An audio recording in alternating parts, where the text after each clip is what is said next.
Assalamualaikum warahmatullahi wabarakatuh. Salam pertanian.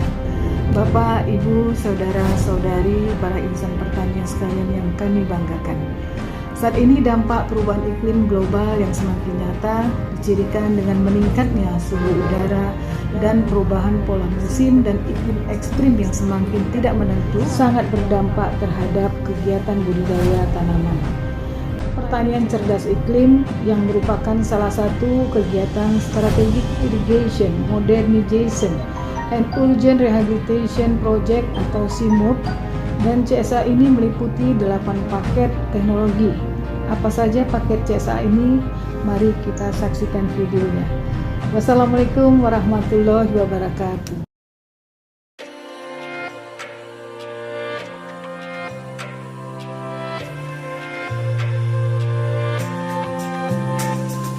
Satu, pemupukan berimbang. Konsep pemupukan berimbang adalah memberikan pupuk dalam jumlah yang secukupnya agar keseimbangan hara di dalam tanah optimal. Maka sebelum pemberian pupuk, tanah dibenahi dulu. Apabila tanah masam, diberikan kapur atau dolomit agar pH mendekati netral sehingga keseimbangan haranya baik. Apabila tanah kadar bahan organiknya rendah, maka tanah perlu diberi pupuk organik atau kompos atau pupuk kandang. Pemberian pupuk berlebihan mengakibatkan tanaman tumbuh sukulen dan relatif empuk, sebagian menjadi kesukaan hama dan penyakit tanaman, serta mudah roboh, pemborosan dan tidak efisien, serta mencemari lingkungan. Pemupukan berimbang menyesuaikan 5T, yaitu tepat jenis, tepat dosis, tepat waktu, tepat sasaran, dan tepat cara. Untuk mendapatkan 5T perlu menggunakan alat bantu yaitu PUTS untuk tanah sawah. Terima kasih, selamat sore, salam sejahtera bagi kita semua. Kami dari BBP ingin menyampaikan kepada Bapak Ibu kelompok tani mengenai kalender tanam. Jadi apa itu katam atau kalender tanam? Kalender tanam itu adalah merupakan suatu alat ataupun informasi ya yang sangat berguna bagi bapak-bapak ataupun anggota kelompok tani ketika akan turun semai. Uji benih. Uji benih sangat diperlukan dan mutlak diberikan untuk mendapatkan benih unggul dengan daya tumbuh yang baik, dapat berproduksi secara optimal. Alat yang digunakan untuk pengujian benih sangat sederhana, yaitu benih unggul atau berlabel wadah penampung air 2 buah, garam dan telur sebagai indikator. Pupuk organik. Pupuk organik merupakan salah satu elemen yang menentukan keberhasilan produksi petani. Untuk memenuhi kebutuhan pupuk organik, petani dapat membuatnya secara mandiri dengan memanfaatkan limbah pertanian seperti kotoran hewan.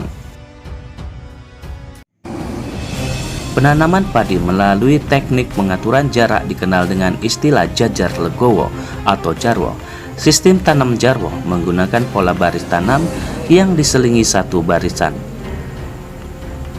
Fungsinya meningkatkan tangkapan sinar matahari, sirkulasi udara, efektivitas penyerapan hara tanah oleh akar, sehingga ketersediaan ruang untuk meningkatkan populasi tanaman dan mengurangi pertumbuhan gulma.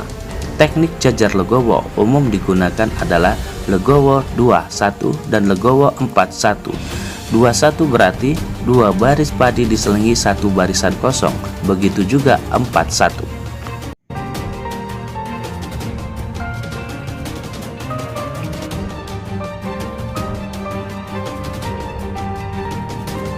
Di saat situasi seperti ini kita ketahui ya penggunaan pestisida kimia harganya begitu mahal, terkadang tidak sesuai ya dengan hasil produksi petani. Sangat memberatkan petani. Maka melalui program CSA SIMUP ini kita mencoba kembali ke alam, back to nature, dan memberikan pengetahuan kepada para petani kita agar pentingnya penyelamatan lingkungan yang ada di sekitar kita dengan menggunakan pestisida nabati. Jadi kita melalui program CSA SIMUP ini akan memberikan pengetahuan kepada petani bagaimana memanfaatkan pestisida nabati ya, atau pestisida buatan kita secara alami itu ya bisa dimanfaatkan. Jadi kita bisa menggunakan contohnya pestisida nabati itu tidaklah sulit ya, kuncinya kita adalah kemauan. Kita bisa memanfaatkan seperti yang kita buat tadi, sebenarnya daun mimba, kemudian ada bawang putih, kemudian ada lengkuas, kemudian sedikit cabai ya, dan beberapa bahan-bahan yang ada di sekitar kita. Bisa menggunakan daun sirsa ataupun daun pepaya. Semua itu bisa kita buat dengan cara menumbuk jadi satu, kemudian kita haluskan, lalu kita biarkan selama 24 jam. Setelah itu kita saring, lalu kita bisa encerkan dengan air kurang lebih 1:20.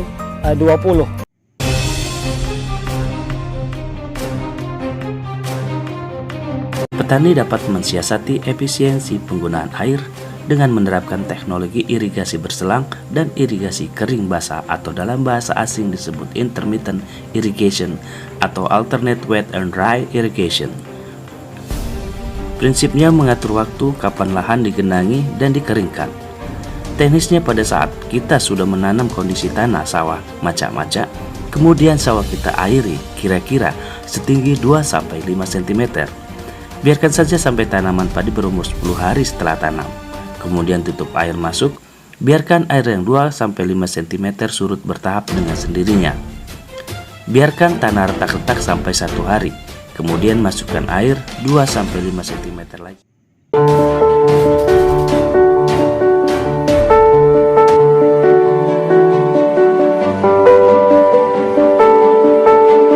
Gas rumah kaca adalah gas-gas yang ada di atmosfer yang menyebabkan panas matahari yang masuk ke bumi terperangkap di atmosfer yang menyebabkan meningkatnya panas bumi.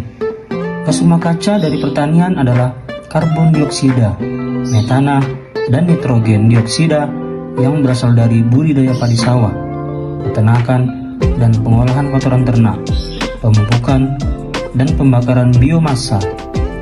Salah satu kontributor utama metana atau CH4 dan sektor pertanian adalah padi sawah yang tergenang oleh air. N20 berasal dari pemupukan yang tidak berimbang. CSA Simub, saya pikir